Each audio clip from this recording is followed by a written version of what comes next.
Buenas noches a todos. Good evening, good night. This is Abelardo de la Peña Jr., Director of Marketing and Communications with La Plaza de Cultura y Artes, welcoming you to tonight's En Casa con La Plaza. And as you know, every other Friday, we have the host with the most, keep us entertained. He'll be on with us tonight, but before I start, Buenas noches a todos. here we go. Good evening. It Good starts night. already. This is Abelardo. The glitches. Anyway, 3 times a week, we bring to you the best of our community's history, art, and culture from our home to yours via presentations, demonstrations, performances, and conversations. We've been doing this since April 2020 during these times of pandemic. Our sponsors, PepsiCo and Kaiser Permanente, thank you so much. If you're joining us on Zoom, please, we have our chat feature. Let us know where you're viewing from. Make comments, do shout outs, lo que sea. If you have questions, we have our Q&A function. As you know, you could ask questions. We'll take them after the conversation. If you're on Facebook, please do the same. Let us know where you're viewing from. We know you're an international crowd. Also ask questions, make comments, shout outs, start a watch party of your own. I know people will want to see this one. Well, without further ado, let me bring up to you our host for this evening, Mr. Dan Guerrero, Senor Showbiz. Come on up, Dan. Senor Showbiz, that's pathetic. I thought that was George Gobel or Sammy Davis Jr. You know, people don't even know who they, I was gonna say were, whatever. Anyway, how are you? I'm doing well, Dan, and this is a special night, so I have my little red wine here. Very good. Yeah, I'm excited. Cheech, come on. This is going to be so cool. I've been Twitter-pated all week about this one, you know, and we go back a long way, Cheech and I, right? I think you dug up a photo, didn't you? And I'll get started on that right now. You kind of caught me by surprise here, but yeah, okay. Let's do it. You should. I know I should be on top of it. That's not it. That's not it. No, hold on there. Hold on. There you go. There you go. Look at how young we were. Now, obviously, that's Paul Rodriguez, Cheech, Rita Moreno. This is 1990, I believe, at the Los Angeles Theater Center. We used to do Noche de Risa y Susto, which was the first all Latino comedy night. We did it 4 or 5 years, I think. And that was a great night. And Cheech, you know, he's one of a kind, that one. So we love him.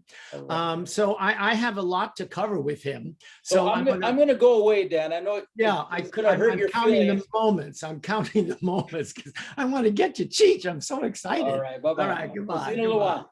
Yeah. So anyway, I am excited. You know, I usually say tonight's guest, but the truth is, tonight is like having several guests because he is at the same time a renowned actor, director, writer, author. I mean, major credits, major career of many decades that anyone would covet. But that's not enough because he's also one half of a legendary comedy duo. Same thing, platinum records, sold out houses, hit films, and they're still smoking. And he's an entrepreneur. He has developed his own brand of curated cannabis for the connoisseur of pleasurable living. Yeah, baby.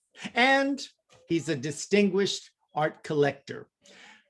Really, of Chicano art is his focus. And he has arguably the most extensive private collection of Chicano art, I guess, on the planet. It is so extensive, it's getting its own museum. So we're going to bring all those folks on and they're squished into one body. And he goes by one name, but we're going to be very formal tonight and introduce Richard Anthony Marin Cheech. So zoom in, Cheech, if you can. I hope you can. I had trouble today. Hey! Y aquí estoy. How are you? I'm semi-awake. How are you? I'm about the same, pero I guess you heard the intro, right? Yeah, I did. How do you do that all? I'm serious. Look, we all multitask, but this seems, you know, a little much. Well, I'm a Chicano. I have to have 3 jobs at all times, And really, I swear to God, that's what I tell my kids all the time. You're a Chicano, you're a Chicana, and you have to have 3 jobs at all times. Well, okay. So they've grown up that way, and they still have 3 jobs or 4 jobs at all times. It's incredible. You know who I think of? I think of Natasha. Natasha is Cheech's beautiful Russian-born wife, who's a classical pianist. And I envision her going to the breakfast table every morning, wonder who the hell's going to be sitting there. The art collector, the entrepreneur. I mean, that's a lot of juggling.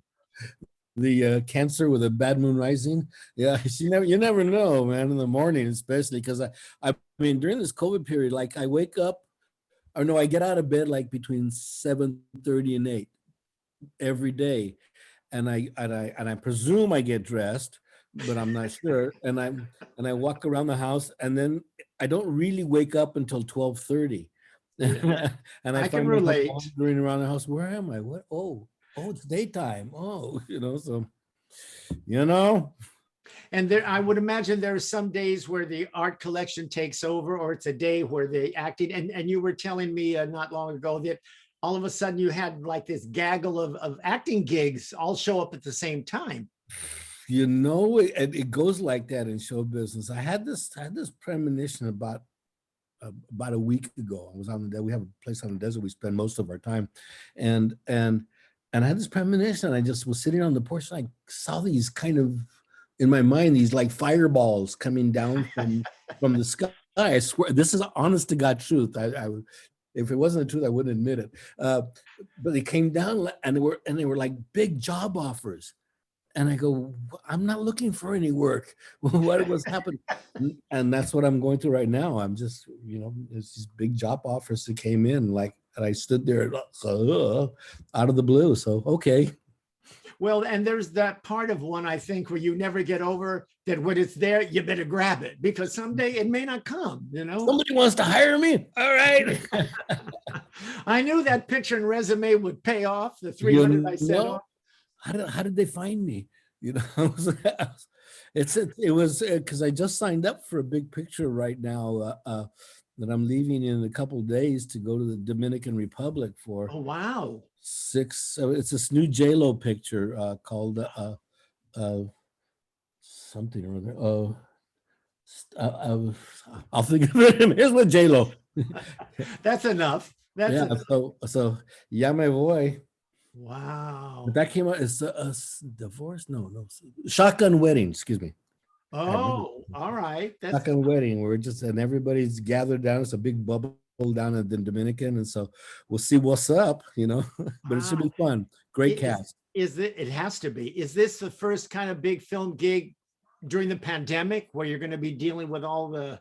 Yeah, this is it, and then it looks like I got 2 or 3 more right after that. So God, I'm getting my second shot, in a couple of days. So there you go. You got to grab it when it's there. God, man, since we're going to come out of this pandemic stronger, faster, and more able to communicate worldwide, and lean. Everybody's going to come out of this lean as a matter of course of how they do business, and we're seeing it already. I totally agree with you. A lot of the things that people have reinvented and how to do this are going to stay, and they're going to be honed. And as horrific as this is, some good will come out of it. I believe that too. Come out. Yeah, absolutely. And it's gonna shrink the world. Yeah. Immediately, and it's a good thing, because yes, one of the things that I think troubles society is distribution. Some countries like U.S. grow a lot of food and blah, blah, blah, and they have to get it to the places that need it quick. So not that we haven't done it before, but and the consumption, do I really need that many shirts or that many? I mean, a lot of us, some have nothing, so I don't mean to bring up something unfortunate, but you realize you don't need that. Many years ago, I actually went on a fast. I had a little pancita there, and I was never really hungry. And I thought, why am I eating 3 big meals a day? We don't really need that much. It's like, 12 o'clock, let me stuff my face. We don't need as much as we think we need. And I think we're kind of learning that. It's amazing. You know, what they kind of found out by survey is that although there's a tremendous amount of joblessness right now, the economy is doing good and people are having jobs. They're still buying stuff, you know, because you read all these stats and like, you know, when you can drive up to get your food, Yeah, it's that's different right. from other countries. That's right. You have to walk 10 miles. Hey, and especially in LA, you know, I'm on the board of the Vincent Price Art Museum. You know, Oh, yeah. you've had exhibitions there on the East LA College campus. That's a plug. And, you know, we've been doing the board meetings, of course, on Zoom. And I'm like, when this is over, we're not going to be driving an hour and a half to East LA for a board meeting. We're going to be doing it on Zoom. Yeah, I like, I mean, I like to get out. That's why I kind of took all these jobs. Is I want to Just get to get out of the a house and house. be somebody, you know. Yeah, yeah. Now But- you're that rare breed. You are a genuine Angelino, right? Born and raised in LA. And we have a great photo here. Can we show it here? Look at that. Look at that. Your dad, Oscar, your mom, Elsa. Tell us about them. God, oh, that's on San Pedro Street. Well, my dad, they both passed away at this point. My dad, Oscar, was grew up. I'm third generation LA, and he grew up in LA and served in the Navy, and then there was a policeman, LAPD, for over 30 years.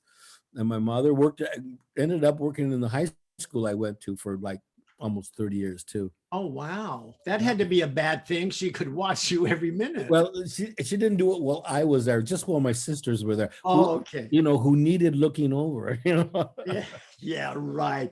I know put you these you tabs you were on. the only boy. You had four sisters. Yeah. Were you like the prince of the house? Did everybody spoil you? Come on. I prefer to think of it as God, you know, rather than I think my next two younger sisters are twins. Well, Monica has passed on this year. And I remember we picked them up from the hospital and I looked at them, oh, my new slaves. I'm gonna teach them how to serve, you know, and it was just been great, you know. LA, I mean, I've seen LA change and they've seen LA change and my kids have seen LA change too. Yeah. I love it here. I love LA. Did your parents get to see your great success? Oh yeah. Yeah. My dad loved it because hey, can we get any more of those free records? Give to the to the juvenile delinquents. Oh, God. Because he worked juvie all those years in the police, you know, and so that was his entree to the community. Hey, you ever heard of Cheech and Chong? Yeah. Well, hey, it's my son. Come here, talk to me. Here's the record. Hey, what's going on here? You know, it's like he's a smart guy. You were a very tight knit family, right? Yeah, very, very tight knit family, and all the family lived in kind of the same general vicinity as South Central LA, and that's where I grew up. It was when I lived there was all black. I mean, almost 100% black, and then we moved from there, South Central LA, all black, to Granada Hills, which was in the valley, and one day everybody was black and the next day everybody was white. You know, so okay, how did this go? You know, and so it was interesting. Culture shock. Right, Shock. I mean, really. We have a great photo of you at about age 10. It is the same face. Look at that. If I could identify it in a second as you. Look at that face. Tell me about what kind of kid were you? What kind of kid were you? Mischievous. That's what I know. You know what? That's the word I was going to use. That's what you look like. Yeah, I was very mischievous. That's what my dad said. He's a good kid, but he's just mischievous, you know. But I was a cross between a mischievous kid and an altar boy at the same time. I was an altar boy. I was in the choir. I got the religion award. Went to Catholic school, and I was on my way to the seminary, junior seminary. After I graduated from eighth grade, my clothes were there. I was accepted. I was going to be, you know, a priest. And then I started going to parties and, you know, meeting girls. So I thought, well, let me rethink this. You know? Maybe I'm being hasty here. The priest thing is no girls, huh? Oh no, you know, bring my clothes back. You have, were you funny as a kid? Were you always funny? You must have always been funny. Yeah, I was. My whole family was very funny. My whole family, all my family, my cousins, and we had this little tight knit group of cousins. I was the youngest one in the group, and they were all brilliant academics. We went to Catholic school, but we were blue collar, working class Chicano families. My dad was a policeman. My other uncles were upholsterers and worked on the railroad. But they produced these kids that were very academic and were smart. And we all went to Catholic school, and so we used to band together to challenge each other. We used to play some kind of form of like the College Bowl. It was a quiz show that was on. I don't know if you remember Yeah. the College Bowl with Alan Ludden. Used to watch that religiously, so in part of the group, the leader, my cousin Louis, assigned us topics to go out and learn. So, and he turned to me, well, and Cheech, you go find out about art and bring it back to the group. And that's how I got interested in art. And so I went to the library and just read, or I looked at, I don't know how much I read, but I looked at every art book they had. And that's how I educated myself in mainly Western art. Well, and all that paid off because many years later, you were a Jeopardy champion. You whooped Yeah. Anderson Cooper, right? That was one of my many times I was. No, I was the very first celebrity Jeopardy champion. When they the first time they had celebrities on, I won the thing. And so take me now, Lord, because it's not going to get better than this. Yeah. Now you have 3 grown children, a son and 2 daughters. Are they funny like all of you? Do they have your humor? They appreciate the sense of humor. My daughter Jasmine is probably the funniest one of there, but they really appreciate humor, just like our whole family. When I grew up, the dinner table was, man, you had to work to get some time at the table, man. You better had bring your A game to the big family dinners, because everybody was on there, giving all their stuff, their jokes and this and that, making everybody laugh. And if we could make that whole big family laugh, okay, that was our proving. That was our comedy club, Yeah, I was going to say that was your 5 minutes at the Comedy Store. Yeah, you had to have a tight 5 before you opened your mouth at the dinner table there. But they all went on to be just brilliant guys. They all got scholarships to Louis. The oldest one got a full ride scholarship to SC, USC. Regine Castro, my other cousin, got a full ride scholarship to Harvard, and he became the very first doctorate, earned the very first doctorate degree in Chicano studies from Harvard University. Wow. Yeah. Wow. We're proud of him. And then my other cousin Lolly, she was a nun for 30 years.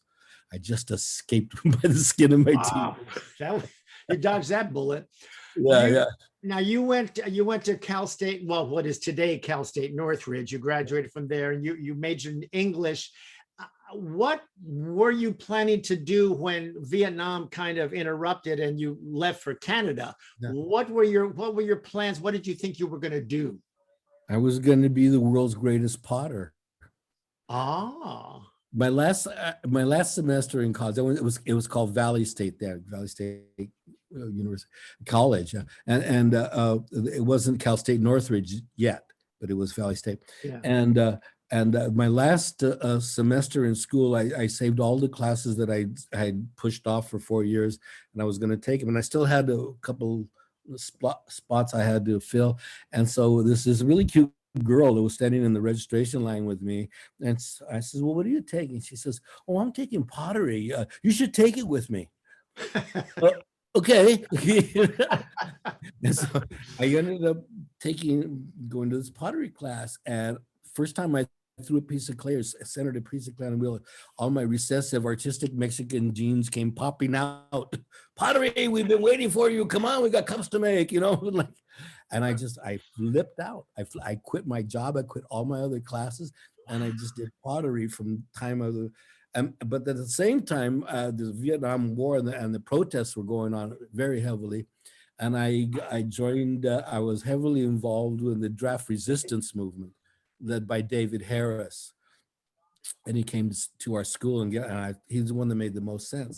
And so I handed in my draft card, and I was part of that. I didn't recognize their authority over me to draft me, and so they were after us.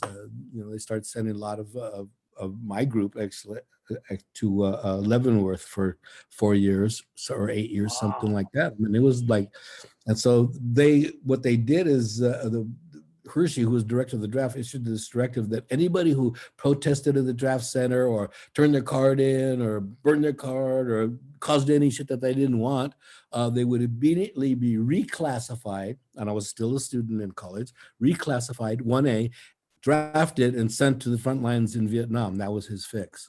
Whoa. And then that really happened. And so that started happening. I said, fuck this. I'm not, I did something right, not something wrong. I'm not going to spend 8 years in prison waiting for my case to be overturned, which it was.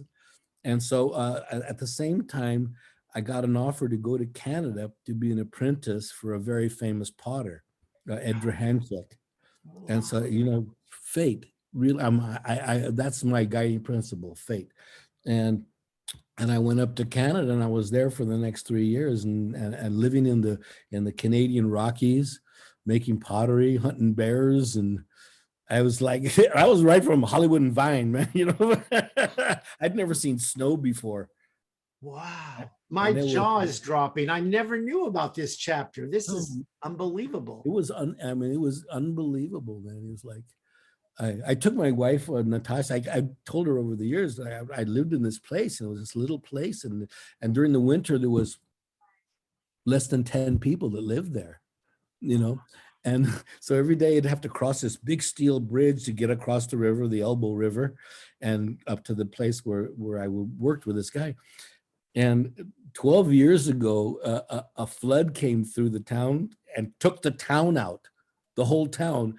And a house got dislodged up the river, came floating down the river and took the bridge out.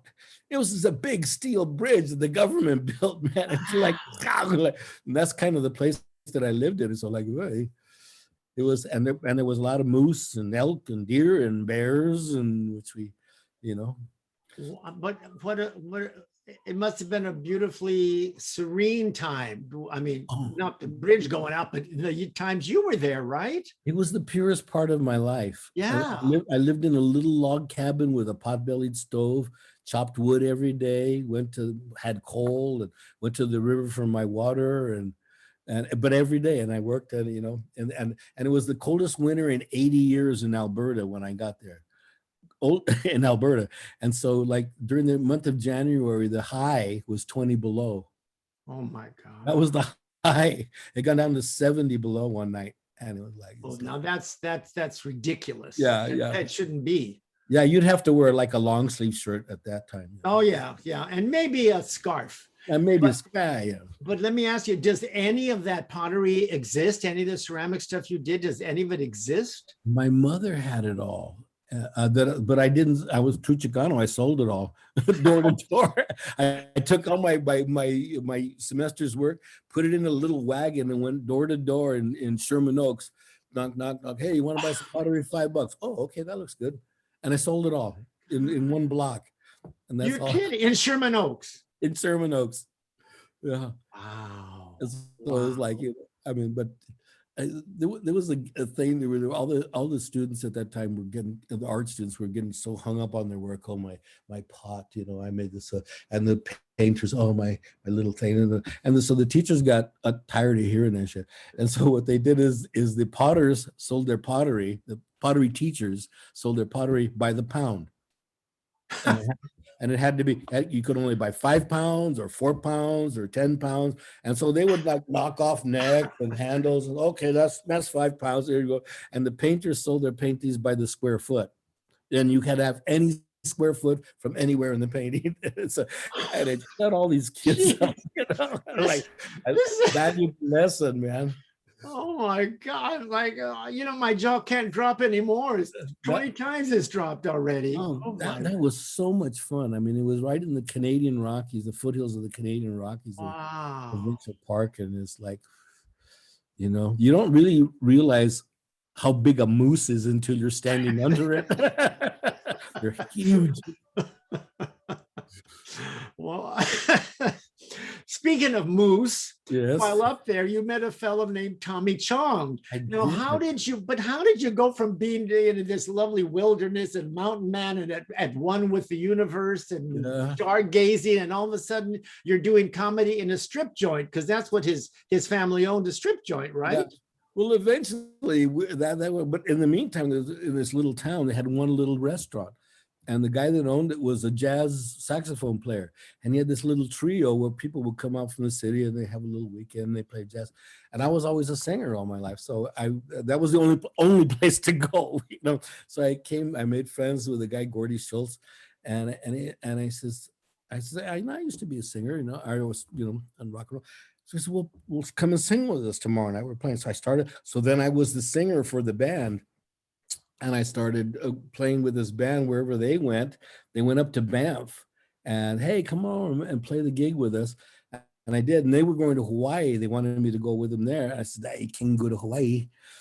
But I started, okay, well, maybe I want to get back into show business because I was always in show business, one way or the other. Maybe I want to do that. And so I went to this agent and she says, well, I'll hook you up with a tour of the Northern Territories or something, but just it'll take a little while, so go cool your heels. And so I went up to Banff to cool my heels, and I got involved up there. So I learned skiing, how to ski. First Chicano ever ski, yeah, like you know, down here in snow. Yeah. Wow. And so I had to be the first Chicano ever to set foot on this mountain, you know.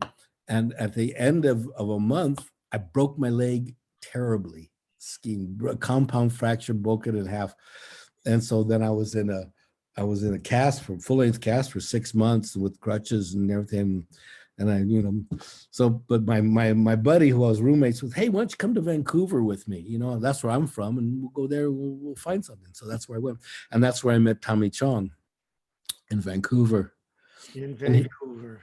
He was a musician all his life too, a guitar player, R&B, Chinese R&B guitar player in Alberta, with a black band.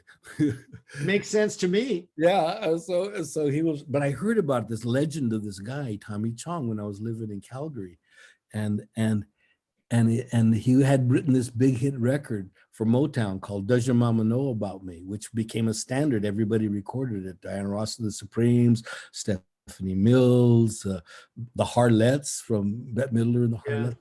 And it was this big famous, he was, you know, the favorite son there. And when after a while, I had a couple of jobs in Vancouver, and I was writing for this rock and roll magazine, doing reviews and interviews, and called Poppin'. And the guy who was the publisher says, you got to meet this guy I know. And he's running this weird theater thing in this nightclub down in Chinatown in Vancouver. Oh, okay. So I go down there and check it out. And what it was Vancouver's first topless bar. And so when Tommy came off the road with Motown, he had seen improv theater, the Second City Committee, and that's what he wanted to do now. And he had never spoken on stage, really never spoken on stage. He was a guitar player. And so, but he wanted to do improv theater. So he started this improv theater in this really down Skid Row topless bar, but we would do these skits that would, you know, involve the girls. And so what I really figured out at the end, what we were doing was hippie burlesque. It was classic burlesque, strippers and comedians, but in this new form with theater, you know. And so that was the wildest. I mean, that was the wildest. And I made $5 more a week doing that than delivering carpets. So hang out with naked girls and smoke dope and do improv, or deliver carpets. I don't know. Let me see the girls. Oh, yeah, okay. But you know, that whole thing, in a way, I mean, in the scheme of things, what you're describing and being discovered at the Troubadour by Lou Adler, and suddenly platinum records and big films, that was pretty short time, really. It was only, in the scheme of things, some people are trying to break in for 30 years. Yeah, I mean, both of us had always been in show business, some part of show business all our lives. I mean, right from the time I was born, and Tommy too.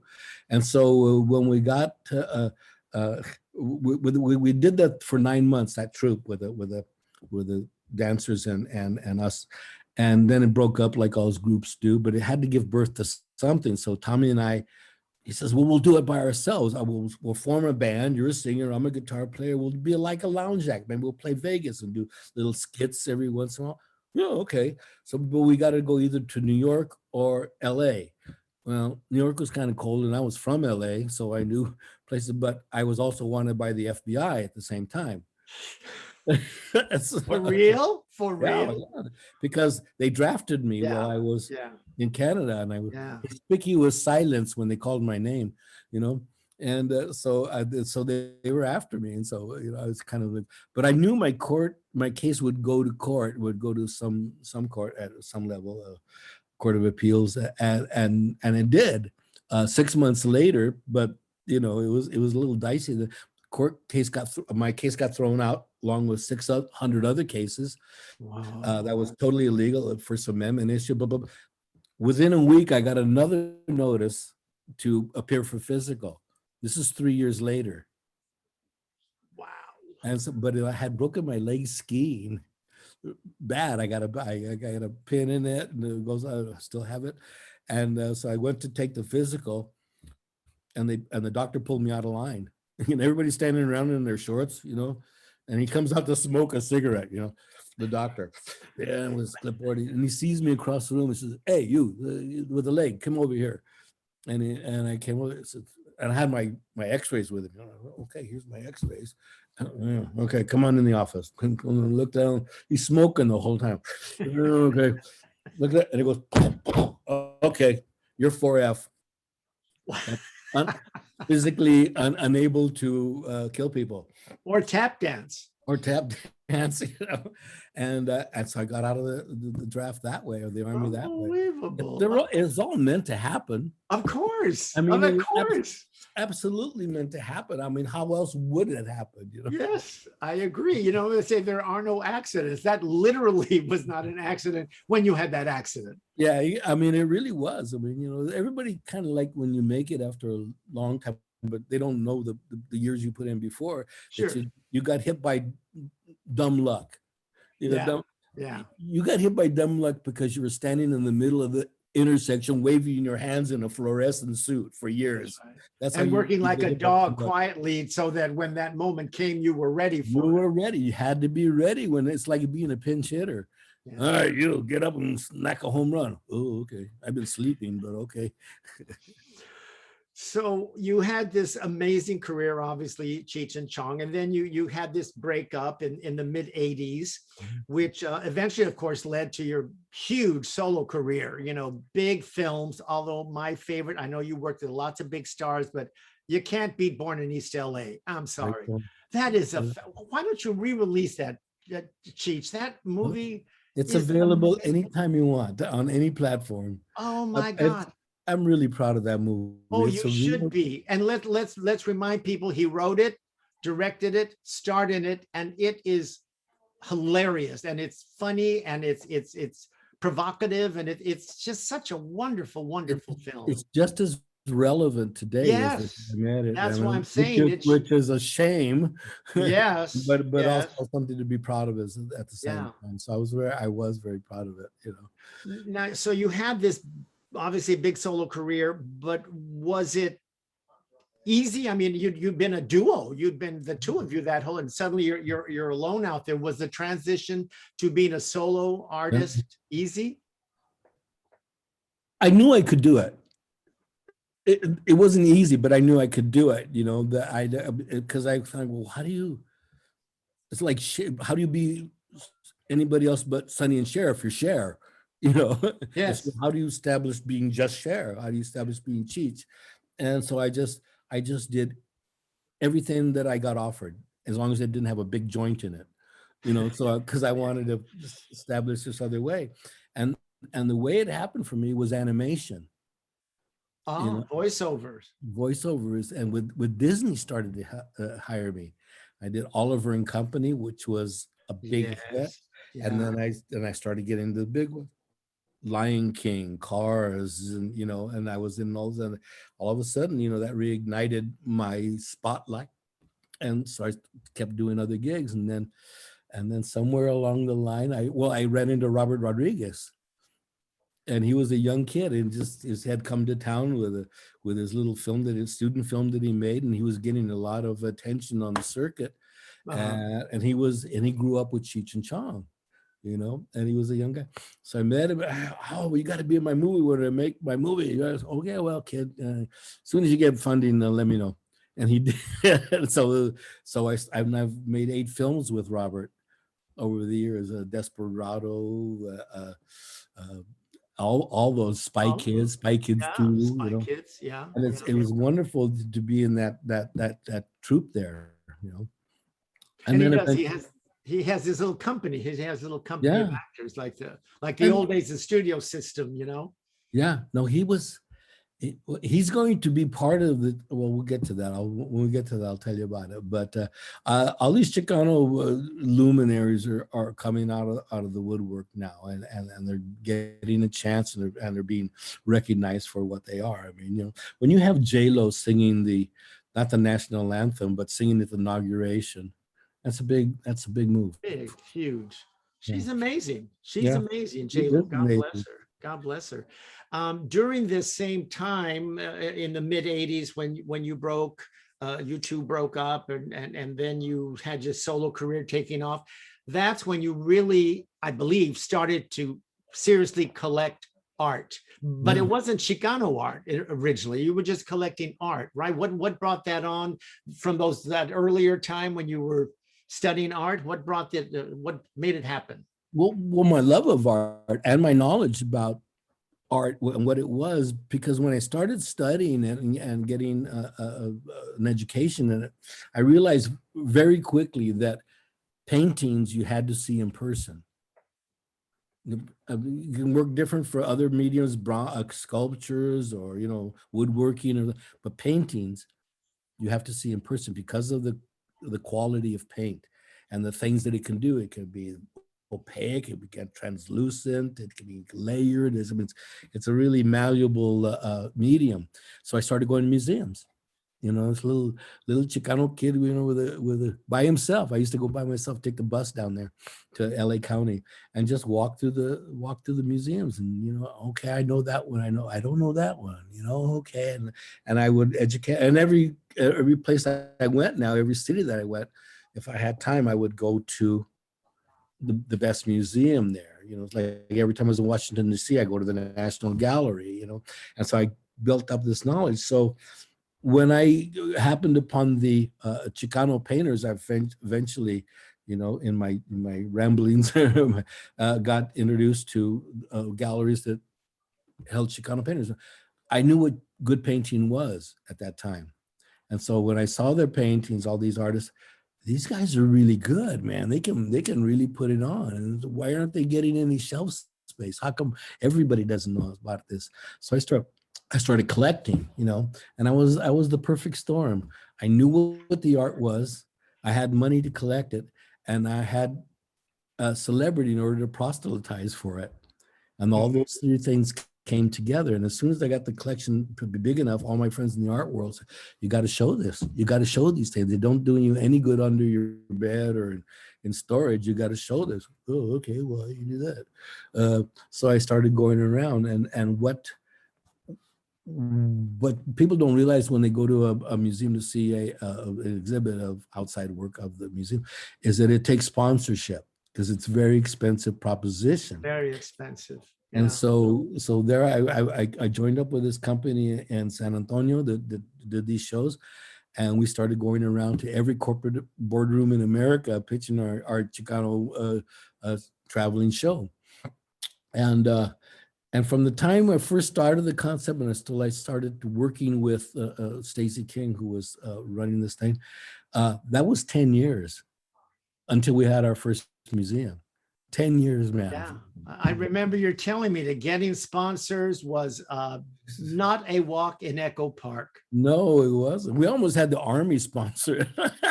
At that point, I was so frustrated, I almost did it, because just to piss people off. I was so, this 10 years. I mean, that was 10 years going. So you're talking about Chicano Visions, yes? Yeah, Chicano Vision, the Here, first. we have it. Can you see? That's the Yeah. catalog. Where did you go? Here I am. I'm still there. Here, let me No, see. that's Carlos' work. I'm That's allowed it. to go take that away. I'm showing the book. There you go. This is Okay, there we go. Chicano Visions, which is the first it had a 15 city tour, broke records everywhere for attendance, right? Out from the Smithsonian to Waco, Texas. I mean, like it was a huge show, sponsored by the Target stores. The Target stores finally stepped up, and because that was the audience that they wanted to hit. That's wanted right. to reach that in a very hip way. Yeah. And everybody, oh, okay, and then we had it was changing of generations right in that time too, and all the OG Chicano activists, they were against any kind of corporate sponsorship because I guess we're going to be enslaved to Coors beer or something, and they were, so there was a lot of huff and puff going on in there, so that made it harder to. So when we opened the first show in San Antonio, Texas, and it was a big deal. Los Lobos came, played, man. It was a big street festival. We had free beer and wine and tequila and tacos, and had this 4,000 or 5,000 people came to that opening. Wow. And still there was this brouhaha because it was a certain section of students that only Chicano art was only political art, and they wanted to argue for that point. And so I said, okay, so I saw that this thing was going on, and so I said, okay, tomorrow morning we're gonna have a meeting here in the museum in the big hall, and anybody's got anything to say, come to that meeting. You can say it there. And that's what we did. And with this back and forth went on, and pretty soon, all of a sudden, very early, all the OG Chicanos kind of, got overshadowed by the young kids who wanted their art scene, and they were struggling. How do I get my paintings in front of somebody, And so that you saw where the tide and the generations were changing, and I'll tell you another story about that in a little bit because it's the greatest story. Tell it. Well, okay. So there was a bunch of people on the panel, myself, Patsy Valdez, I can't remember, people from the museum and people from the art community there. John Valadez was in there, and so all this back and forth, these questions, kept going back and forth, and it wasn't getting heated, but everybody was making their point. And so there was this one older lady who looked like she had seen everything Chicano in the ensuing 30 years, and she's, and so she said, I have a question for John Valadez. I says, okay. After everything that's been said here, back and forth, do you still consider yourself a Chicano artist? And he thought and looked up the ceiling and he says, only if it pisses you off.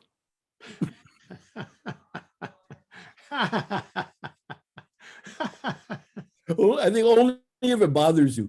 I think only if it bothers you. I said, my Chicano hero. He's my Chicano hero and has been from that day, and everybody got it. Okay, it's not just one thing. It's much more than just one thing. And it keeps growing and it's spreading from state to state. That's what was really the big discovery of my collecting when I started collecting seriously with the intention of showing, is I got introduced to the painters from Texas. Oh yeah, there's great ones. And there was two centers there was LA, San Francisco too, and San Antonio, where there was a group of painters doing their, and I saw that and I looked at the paintings and said, this is the same DNA, man. There's your country cousins, city cousins, all that, but it's the same DNA. You could say, and so then I started developing a relationship with all the Texas painters, Cesar Martinez and Vincent Valdez and all those people down there. And so all of a sudden the picture got really big, and now it's starting to encompass the Southwest and California and even Northern California. And then I hadn't even gotten to Chicago yet, which is the biggest Yeah, collection of big Mexican Mexicans in the population United there. States, you know. Yeah, yeah. And so it was a trip of discovery, you know. Wow, I got my, and the thing that made it work is that I traveled to every state every day for years and years. And so I could see the lay of the land firsthand, you know. I You mean, mean buying art? Buying art? Is I that would what- buy, no, doing Cheech and Chong Oh, or doing other stuff, you know. I And then I see. would go into a city, and at first I started, it wasn't Chicano art. I was like, I started collecting Art Nouveau and Art Deco. Uh-huh. Nobody knew about it yet. And I was traveling from town to town. I'd go into the town, I'd whip out the yellow pages, look at the antique shops, call them up. Do you have this and this? I'll be right over. And I started putting this big Art Nouveau collection together. Yeah. And Yeah. it was like, I'm an inveterate collector, man. I mean, it's like from a kid, I collected bottle caps and marbles and baseball cards and quién sabe qué, you know. But that was my main. I was a collector, a codifier. And so when I got to Chicano paintings, I started, oh, I can buy any of these because all the masterpieces of Chicano art were still out there. That's right. They were available. They were available, and that became my answer to when we had any pushback from putting Chicano art in these museums, the Smithsonian or the De Young. And I said, well, I have this collection because you don't. And they could have. They could have. They could have. I But love they a quote. I love a quote. I don't remember where I found it, but you said Chicano art is American art. Yeah. My goal is to bring the term Chicano to the forefront of the art world, which clearly you have done. It's That coming. first kind of stash of Chicano artists that you bought, I think were Carlos Almaraz, right?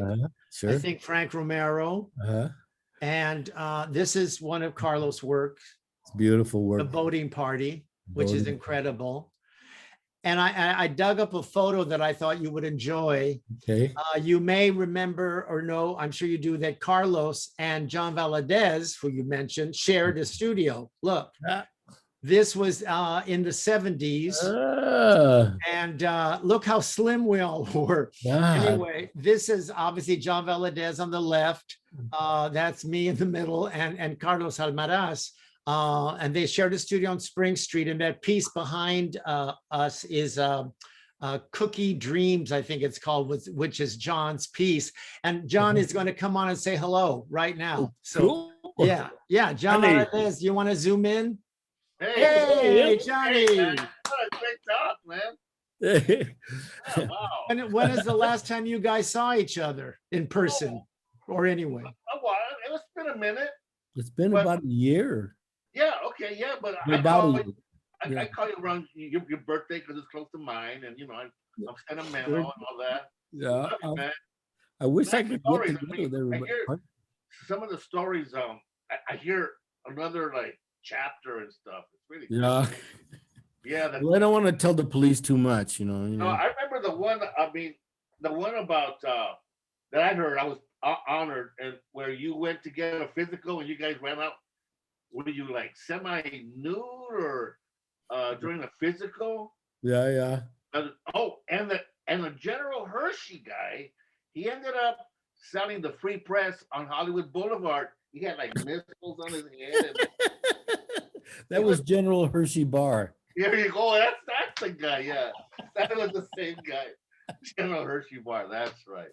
So John, the back cover. This Patsy told me that this is self-portrait, right? That's her in the yellow dress. Yeah. And then on the back is a John Valadez. Yeah. Oh yeah, that's a self-portrait too. Yeah. Which has been acquired by the San Diego Museum. Yeah. Right. Okay. Oh yeah. So John, how do you even begin to say what Cheech has done for Chicano art and Chicano artists? How do you even begin to describe it? You know what? I mean, there's a lot of things that goes through my head, but the San Antonio show was like just an amazing time. It was just an amazing moment. I met some collectors. There's one guy, Joe Diaz. Never knew him Diaz. before. He basically comes up to me, gives me a check for $5,000. Says, "I'm gonna get some of your work." I said, "What? I'm on Broadway, man. $200 a month, rent my little studio." And that's the way it was. And then people were in line in San Antonio. They go, "Oh, you're John Valdez." They go, "What the hell was this Cheech doing?" Like, this is great. Just The a Star great Maker machinery. moment. It was amazing. It was just yeah, it's just Cheech is I'm indebted to my brother here. Just Well, the free tacos helped. I mean, oh and, man, and beer and tequila. Tacos would help anything. Yeah. John, you and Carlos sharing the studio, that had to be like Cheech and Chong in a way. Yeah, well, I mean, he was 10 years older. We came from the Public Arts Center, Centro de Arte in Highland Park. I was honored to become Los Four number 6. I was number 6, for a minute. But no, it's been it's been amazing. It's been good, and I always love to hear the stories. Cheech has taught me a lot of things. And again, San Antonio, we were in this stretch limousine going to this house where Adan Hernandez and Cesta Martinez lived next door to each other, but they weren't really friendly. Yeah. And we pulled up on the street, this big stretch, a lot of artists were in there. And Cheech taught me a very valuable thing. Was basically when Cheech shows up, it was a block, People came from because first of all they see the stretch, okay? Yeah. And then Cheech, we went inside. I think it was to Adan's studio, but Cheech, the patience of staying out there with all these gente coming, and he talked to them and he signed every autograph until they were all gone. That was the only way to make them go away. Exactly. And that's what you said. You said, you know what? Because of them, this is happening. That's right. Yeah, it's like it was so beautiful. And I realized you gotta like humble, because I tolerate nothing because I come from nobody even knows me, man, But he taught me like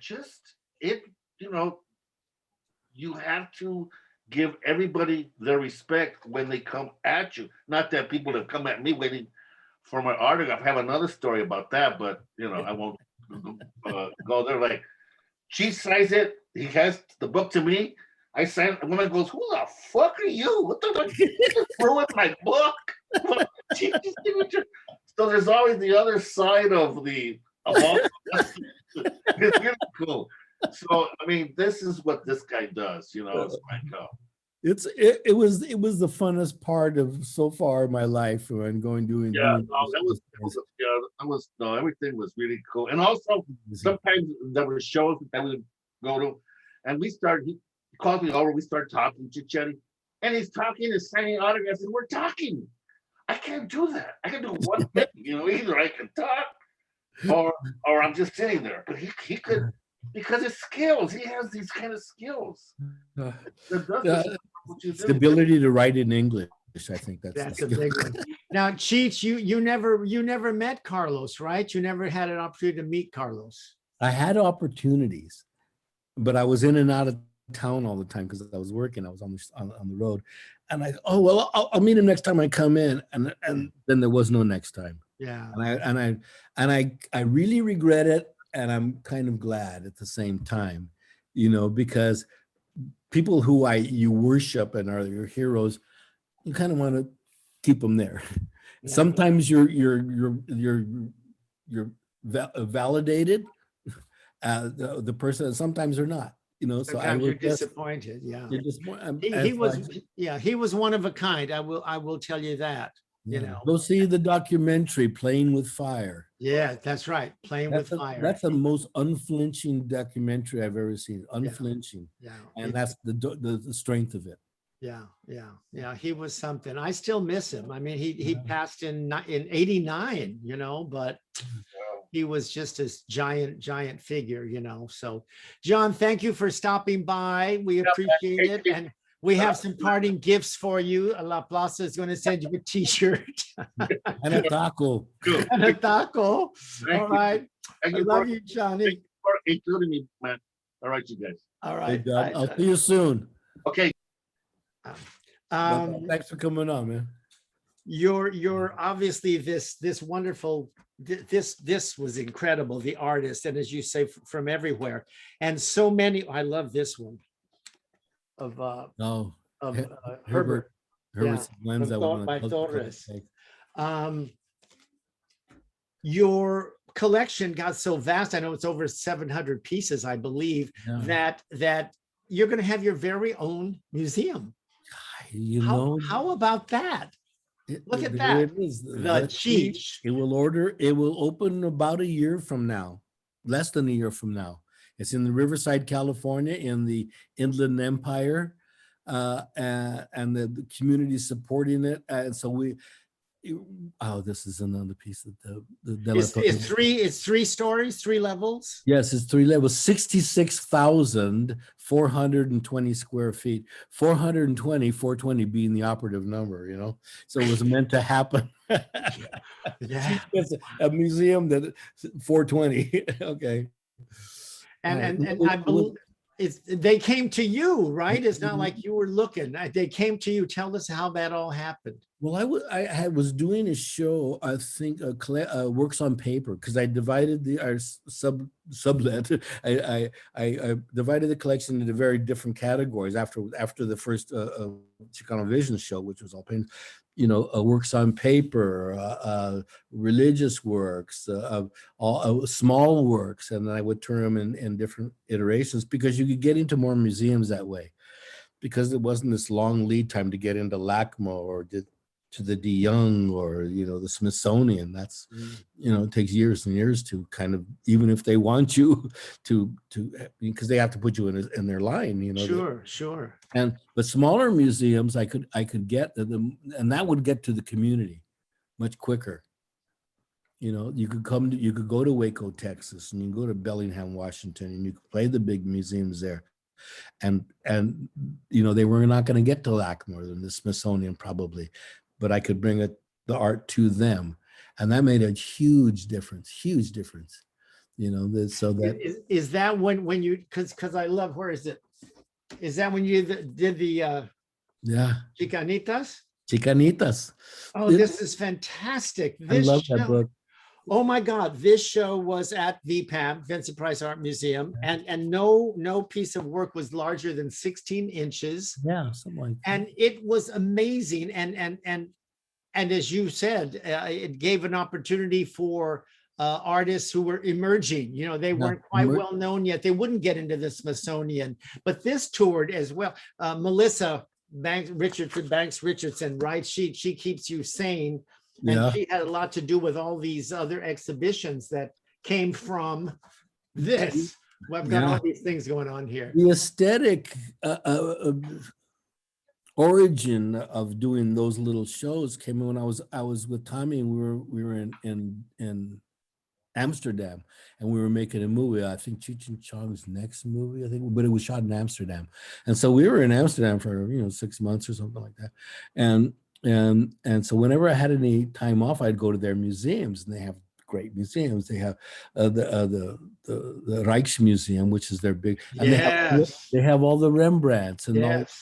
And the Van Gogh Museum. The Van Gogh Museum, this is next door. And also, but anyways, I wanted to see the Night Watch, Rembrandt's big, and the Night Watch. And so I'd seen it in reproduction in books all the time. Oh, that's good. And so I'm going to get a chance to see it. So I go into the room, and when you look at paintings in books, I don't really pay attention to the scale, because it's in meters, and who does meters? I don't know what that is. And so I went into the room with the Night Watch, and it's huge. It's a huge painting. It's like a mural. And I went, God, it's way bigger than the book, And I stayed in it forever and just studied. And it really blew my mind. I said, and I was kind of in the middle of getting ready to do a show. It was coming, you know. I committed to do that, and I said, well, I got to be collecting works that are of that scale because I want to make the same impression on the audiences that will see this work of art and this school of art that made an impression on me Right. in that moment. And so that's what I did. You know, I started collecting these gigantic works, and then the same day I went to lunch right after doing that, and had a couple glasses of wine, and I was walking down the hall and had a little arrow that says Vermeer's. So I walked down. Johannes Vermeer is one of my favorite paintings ever. You know, and I walked down the hall, and there was a whole little room full of Vermeers, and they were tiny. They were tiny. They were 16 inches big, and I've seen those all my life. And I go, these are like, it doesn't. And I realize it doesn't matter how big it is. It's what's inside the frame that counts. And I kept that in the back of my mind. So I'll do little shows sometimes too, if I can. Then I go to the National Gallery in Washington, which I visit every time I'm there, and they had an exhibit of small paintings, and there were a lot of people in there, and they would come back a couple of days later or next day, because I would come back a couple of days later and the next day, and these seeing these paintings, because you can get closer to them, were much more intimate art experience than seeing, you know, oh, those big very paintings. personal, So very personal.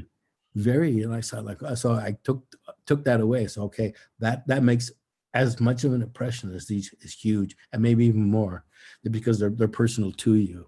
I've found that every collector I've ever talked to has certain paintings that travel with them everywhere, and usually they put them in the kitchen because that's the room they're in all the time. Yeah. And The heart of the home.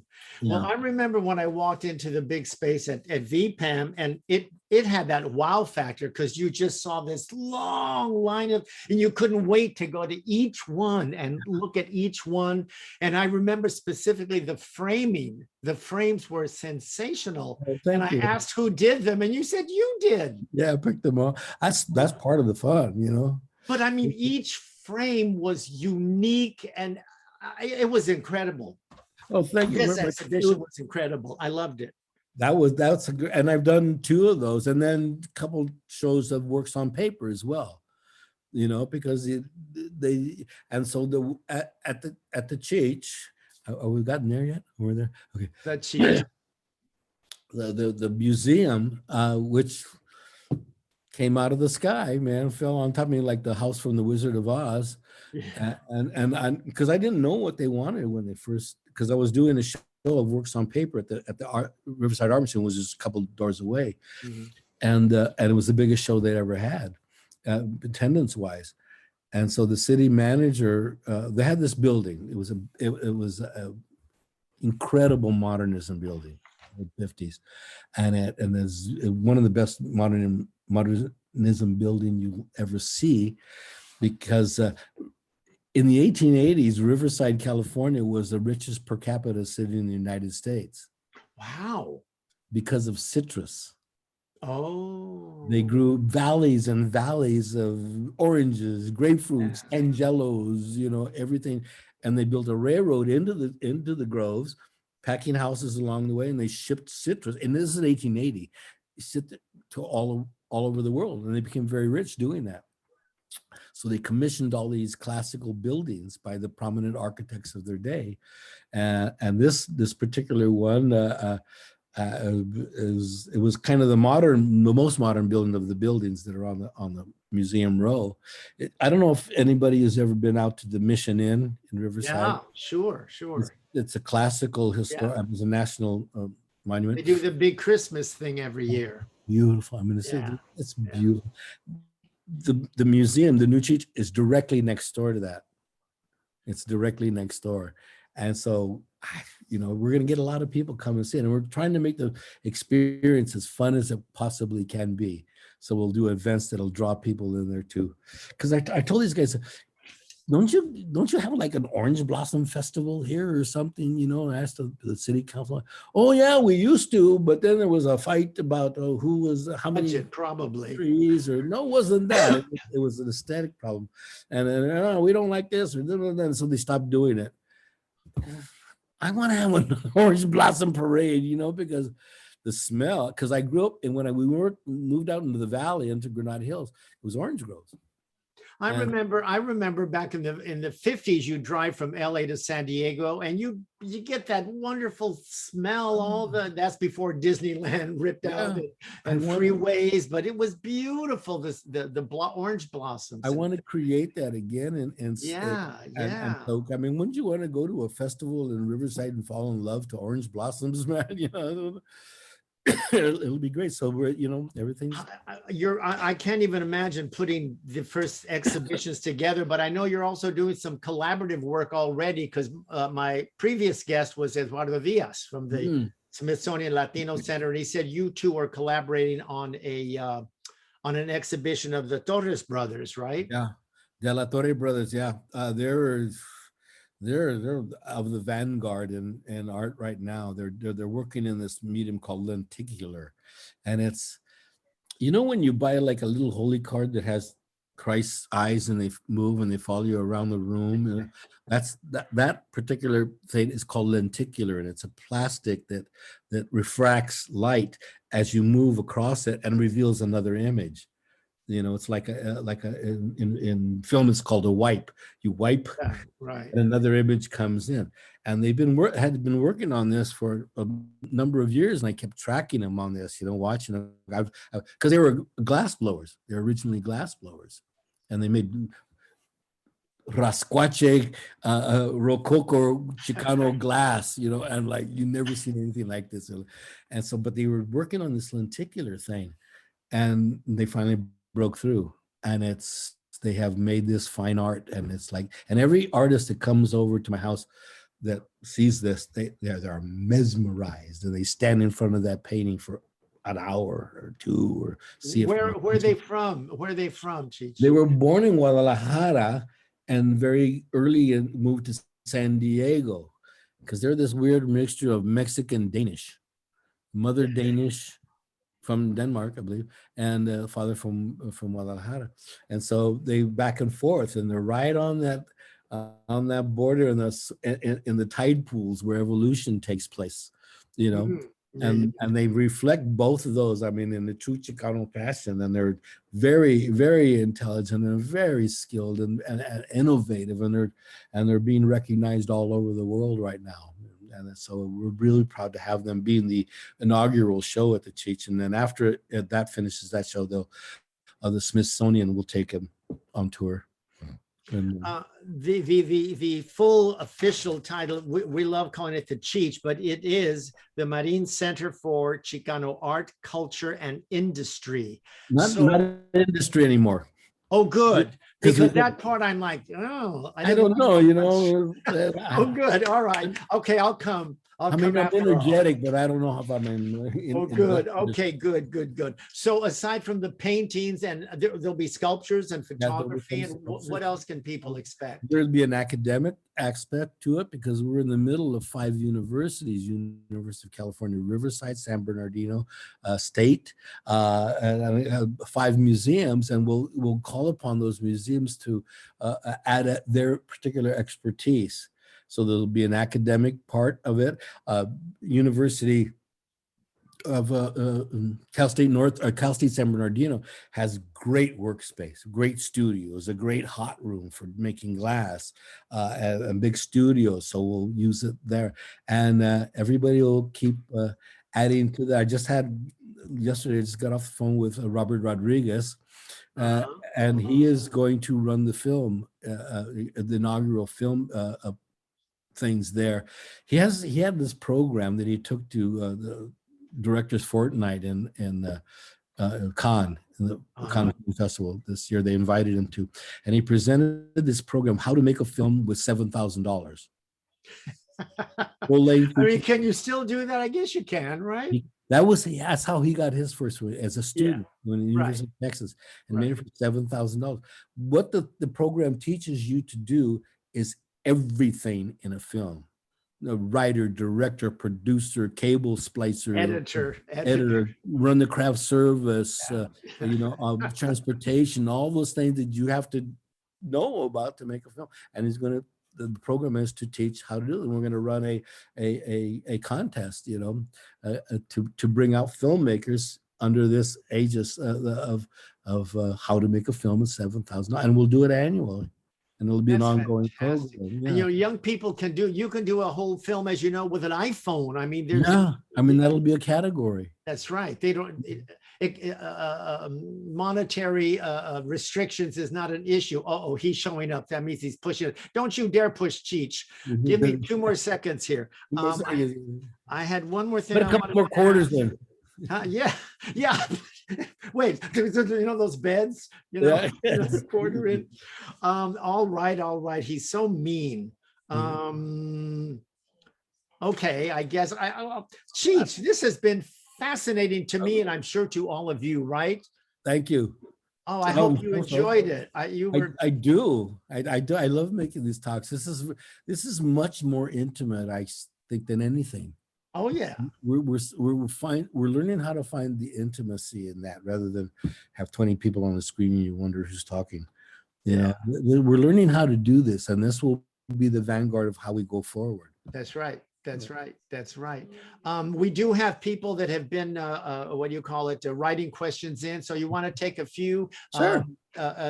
Did you find some interesting ones, Abelardo? We have some great questions, a lot of fantastic comments, big fans out there.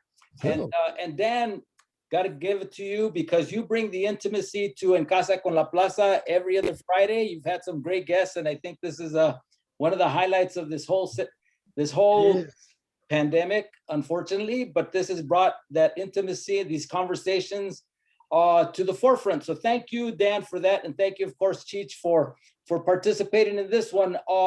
Sure. Somebody's suggesting, an orange parade. How about a lowrider parade for the opening?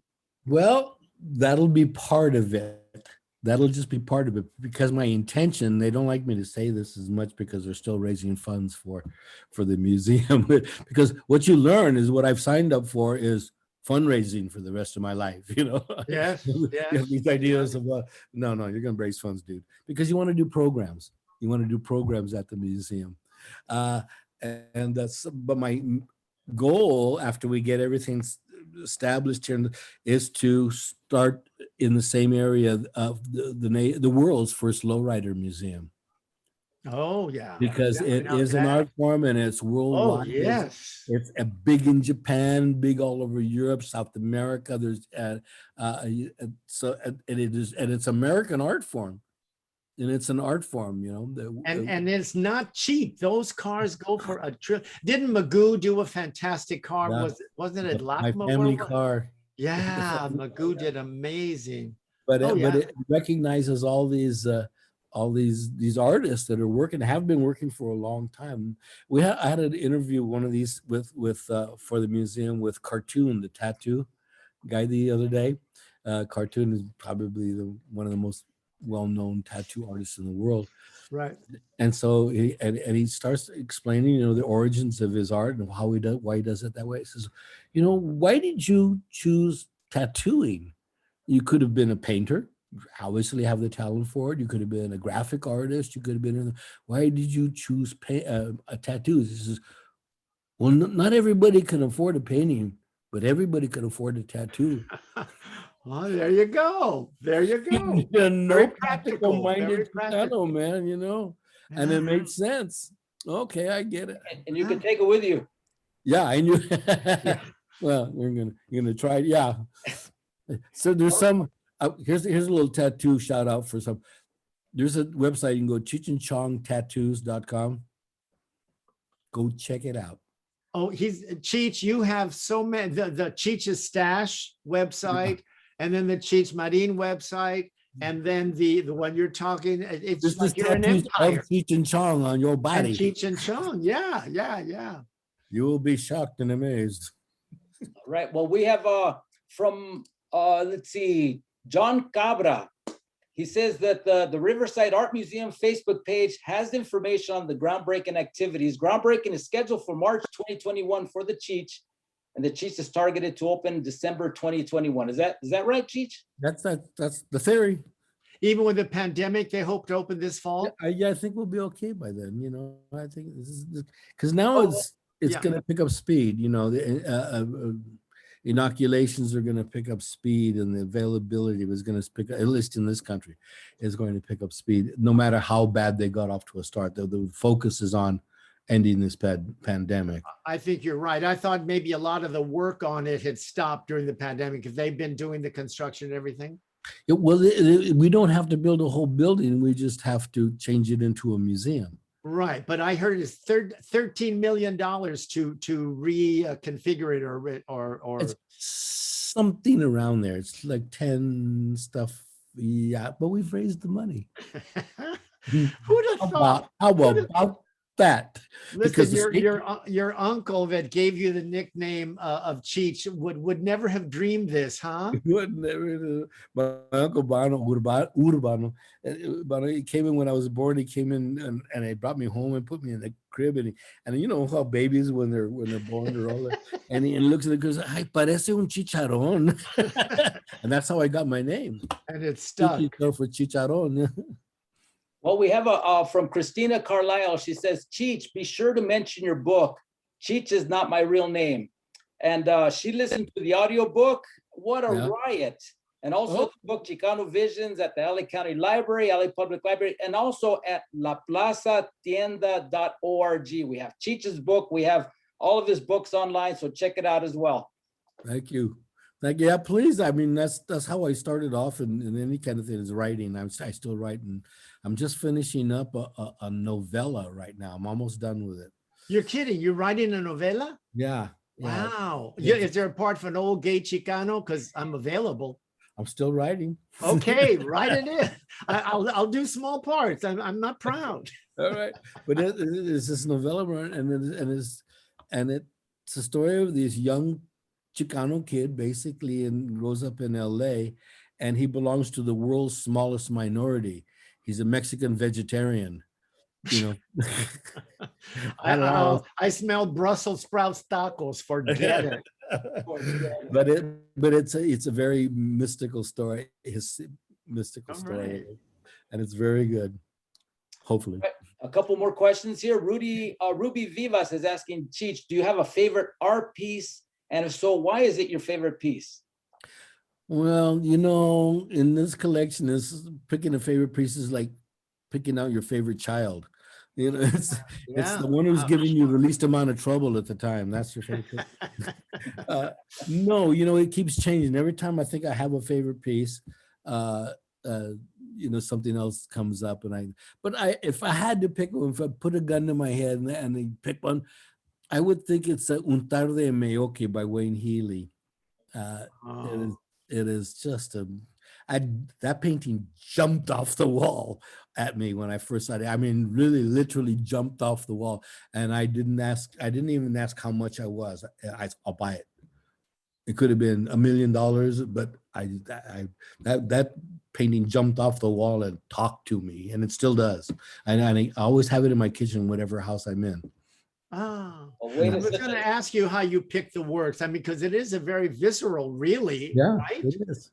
You know, it is developing an eye, but developing an eye means you look at thousands of images, thousands, and then you have to look at them in paintings, in person.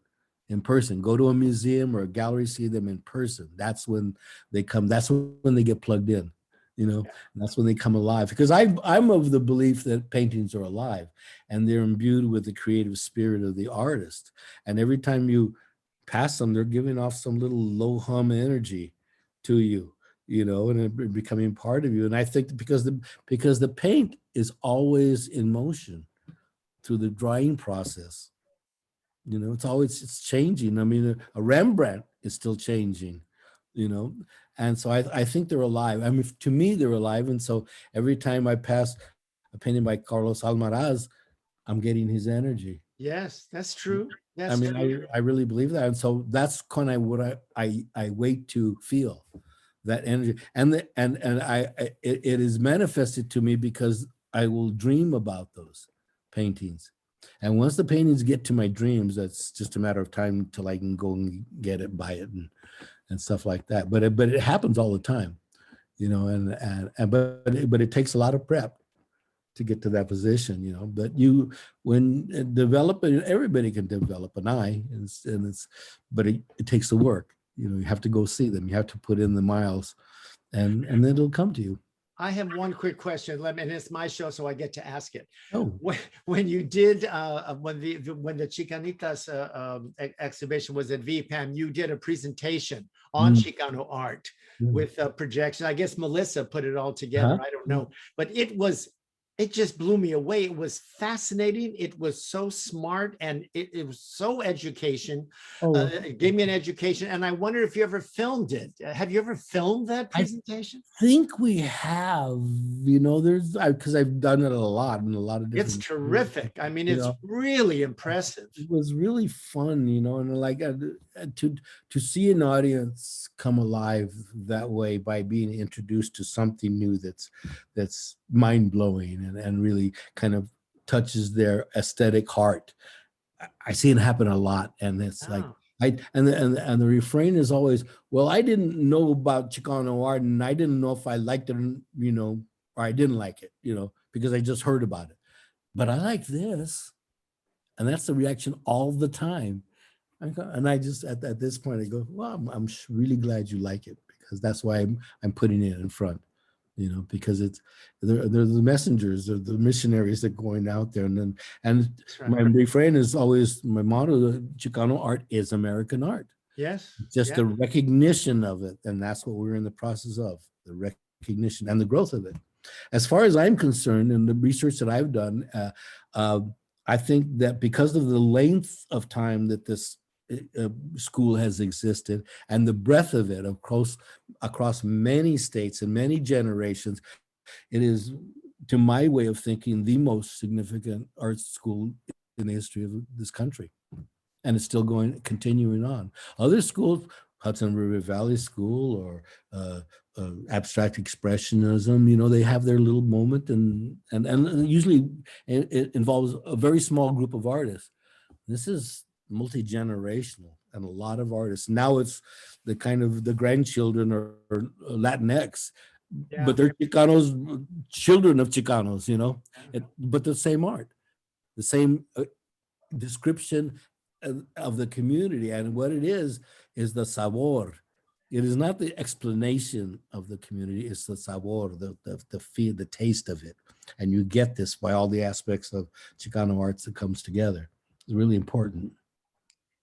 All right. Well, thank you so much for that. I think you broke our record here for En Casa con la Plaza with the Happy Hour with Dan Guerrero. We're at 1:23, but we're you beat Eddie Olmos. You beat Eddie Olmos. And they said it couldn't be done. A couple more things here from the Da Center for the Arts, and I think it's Pomona. They're saying you should come to visit Wayne Healy and David Boteo at the Da in Pomona, as they are creating a tribute mural in honor of Magoo called Magulandia. We love Magoo. Joining us, as you can see, we have a little Magoo in back here. I saw that. I saw that right back so we have so many people. Richard Montoya joined us today. And wait a minute. You talk about this could have been in a Chicanitos. This is by Magoo. Can you see it? Oh, I love those ones. He made one of the Noche de Risa and Sustos. I showed that photo. He did awards. He gave one to me and one to Jose Luis, and somehow the award went away. You see, there's an hoyito, but the bottom is there, and that's a Magoo. So, and this is little. It could have been in your show. I know. I had to know about it though. You know, Magoo is Magoo is the Aesop of the group. Oh, yes. Like Aesop's tales, the anthropomorphic. There was nothing better than watching Magoo and Carlos in discussion, fierce, they just livid with each other, and they loved each other so much. That was the best, believe me. Art brings that out in you, and it should, you know, or else it wouldn't be art. Yeah. Maybe Well, Cheech, thank you palabras. so Sure. much, Cheech. Thank you My so pleasure. much. This has been, and the wonderful thing is these conversations live forever. Wow, These good. scholars can study this for years. Thank you very much. And an important message to take away, that if you want this museum to continue, support it, because it will own the minimum bar of being recognized as a museum is 20 years. And all the museum people tell me the same thing. Well, we'll check back with you in 20 years, see if you're still there. Wow. Well, yeah, we'll be. Yeah. Yeah. Well, I'll tell you what's still Yeah. there. It'll still be there in 20 years. And so support from the community is the lifeblood for us. And we're doing well. And we intend to continue to do well. Well, thank you so much. Absolutely. Cheech. And on Thank you, behalf of Cheech. La Plaza de Cultura y Artes, thank you so much for being a supporter of La Plaza. We're going on our 10th year, 2021 in April. We've been up for 10 years, so I think we're halfway there. You're halfway there, man. Yes. Didn't you honor him? Didn't you have a there? Look There at you go. that. Cheech was our Pobladores Award winner in 2018 for his activism, for his artivism, for everything he's done for the community and for Chicano art. We honored him at La Plaza de Cultura y Artes, along with the Getty. The Getty was our other honoree for all that you did for the Pacific Standard Time. LA, which just covered Southern California with Latino, Latin American, and Chicano art. So That thank was you for the that. first. That was the first one-man retrospective for Carlos Almaraz at LACMA. That was their contribution to that That's right. LA show, That's and it right. was like, I knew it would happen, but it was, I mean, such a pleasure to see all those paintings in one place at one time. Yeah. Carlos Almaraz was one of the great painters in history, as far as I'm concerned. The guy could I think he's the John Coltrane of painting. You know, the spontaneity of which he had put the paint on, and the mysticism and the rawness and the subtlety, and it was just great. And how much he left behind. He was only 49 when he passed. That's for a fine artist. That's nothing. Do you want to see us at Thrifty Drugstore? Thrifty Drugstore, East LA, near the Golden Gate Theater. We're about 13, 14 years old. God, I can't wait to be 49. Yeah, it's fun.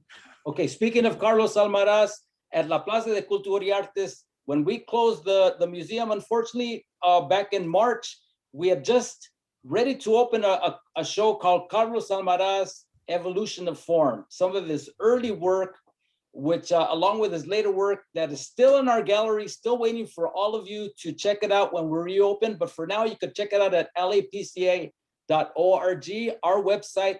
You can take a virtual tour, a 360 tour of this beautiful exhibit, plus 2 walkthroughs with Elsa Flores Almaraz and with Susana Smith Bautista, who is the curator of the show, and they'll guide you through the show, and it is incredible.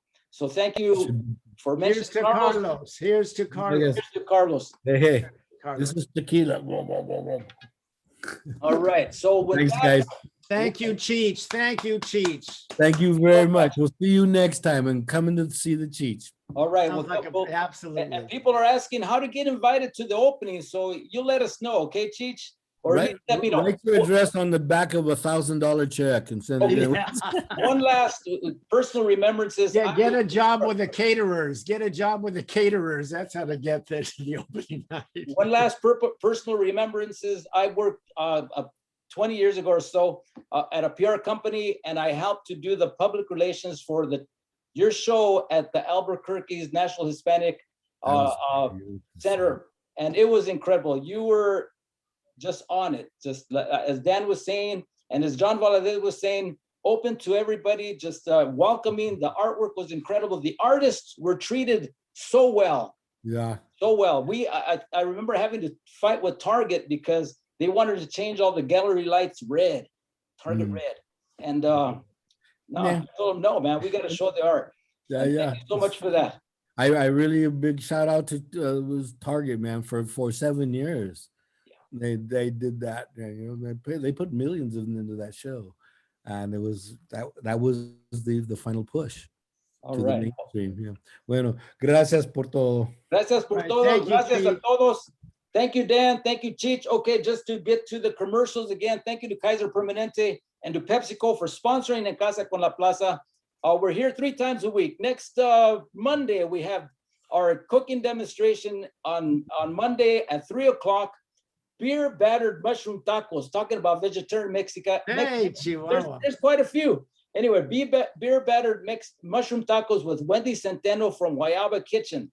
All right. On Wednesday, we have art and culture during COVID-19 with Kathy Gallegos from Avenue 50 Studio and Michael Centeno, Tia Chucha Centro Cultural and Bookstore, talking about all they've been doing during the pandemic online. So And let's say that the next happy hour guest is Josefina Lopez, Josefina Lopez, Casa 0101. playwright, film screenwriter, a wonderful, Josefina. Yeah, she's great. So And real then women have finally- curves.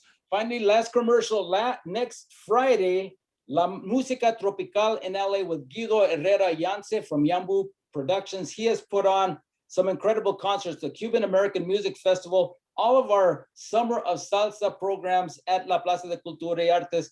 He knows Los Van Van. He's brought over El Gran Combo de Puerto Rico, and he'll be talking about it and more, plus showing video clips and playing music. So that's next Friday here in Casa con la Plaza. Thank you so much to all of you out there. Sorry we couldn't get to all of your questions, all of your comments on Facebook, on Zoom. Woo! But we're here. I'll be back again. All Yes, right. please. All right. And Cheech, I think you need to explain to Dan what 420 means. A lot of us got it here, but I don't think he got it. But you could clue him in later. When we're alone. All right. All right. All right. Adios. Thank you, Gracias, everyone. todos. Good. Thank Have you a all good for tuning weekend. into the happy hour. We'll see you in the movies. Yes. Bye-bye. Bye-bye.